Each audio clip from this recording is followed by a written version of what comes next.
तर आपण आज शेवभाजी करणार आहे. 2 कांदे, टमॅटो, कोथिंबीर, पुदिना, आलं, लसूण, थोडं खोबऱ्याचा तुकडा असं घेतलेलं आहे. तर कांदे आता मी मस्त थोडे लांब चिरून घेतलेले आहेत. कांदे आपल्याला जास्त नाही भाजायचे, थोडे भाजून घ्यायचे. नंतर टमॅटो पण थोडे भाजून घ्यायचे. नंतर आपण थोडं खोबरं टाकून घेतलं, ते पण भाजून घेणार आहेत. मिक्सरमध्ये आता सगळा मसाला टाकून घेतला, आलं टाकलं, नंतर लसूण टाकला आणि हा कढीपत्ता आणि कढीपत्ता आणि हा पुदिना आपण सगळं असं टाकून घ्यायचं आहे. आणि ही कोथिंबीर असं मस्त आपले ढाबा टाईप भाजी तयार होते. एवढी भाजी भारी लागते ना, तर खूप छान लागते. पुदिना वगैरे टाकल्यानंतर खूप छान टेस्ट येते.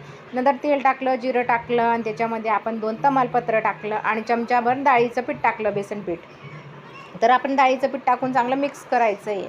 आपल्या भाजीला चांगलं असं म्हणजे भाजी आपली चांगली घट्ट येण्यासाठी आपल्याला थोडं डाळीचं पीठ टाकायचं आहे. तेलामध्ये ते चांगलं असं लाल कलर होईपर्यंत मस्त भाजायचं आहे. आता त्याचा कलर चांगला तांबूस झालेला आहे. नंतर मग आपण मसाले, घरगुती मसाले, थोडी चटणी आणि हळद टाकून घेतलं आणि आपण आता थोडं पाणी टाकून घ्यायचं आहे. आणि बघा आता तेल सुटेपर्यंत मसाला चांगला होऊ द्यायचा आहे. आपण अजून जो आपण वाटण केलेलं आहे ना, ते वाटण टाकलेलं नाही आहे. आपण फक्त हे टाकून घेतलेलं होतं. आता नंतर वाटण टाकून घेतलेलं आहे. वाटण टाकल्यानंतर त्याला पण चांगलं होऊ द्यायचं आहे. पूर्ण त्याच्यामधलं पाणी जिरलं की मग आपण तोपर्यंत असा मसाला होऊ द्यायचा आहे. मग आपण इकडे मॅगी मसाला घेतलेले, मॅगी मसाल्याची पुडी काढून ठेवला आपण. मॅगी मसाला आपण नंतर टाकायचा आहे तो. तर आपण हे ना चांगलं तेल सुटेपर्यंत हा मसाला होऊ द्यायचा आहे. बघा आता चांगला कोरडा झाला, तेल सुटलं. नंतर आपण त्याच्यामध्ये थोडं पाणी टाकून घ्यायचं आहे आणि चांगलं मिक्स करायचं आहे. आपली भाजी ना खूप छान होते.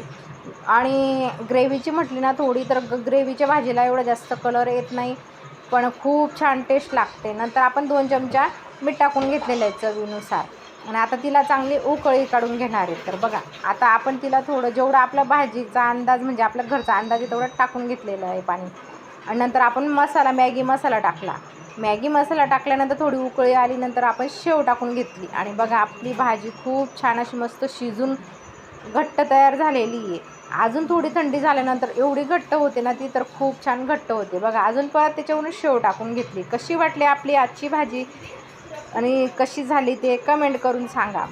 आणि अशा पद्धतीने जर करून घेतली ना, एवढी भारी होते ना, एवढी भारी टेस्ट लागते ना, तर खूप छान लागते. तर करून बघा, खाऊन बघा, कशी वाटली ते कमेंट करून सांगा. आवडले असेल तर लाईक करा, शेअर करा, सबस्क्राईब करा आणि खाऊन मग बघा किती घट्ट झाली ना. आता जशी जशी थंडी होईल ना, तशी तशी घट्ट होईल. तर भेटू पुढच्या व्हिडिओमध्ये. तोपर्यंत बाय बाय.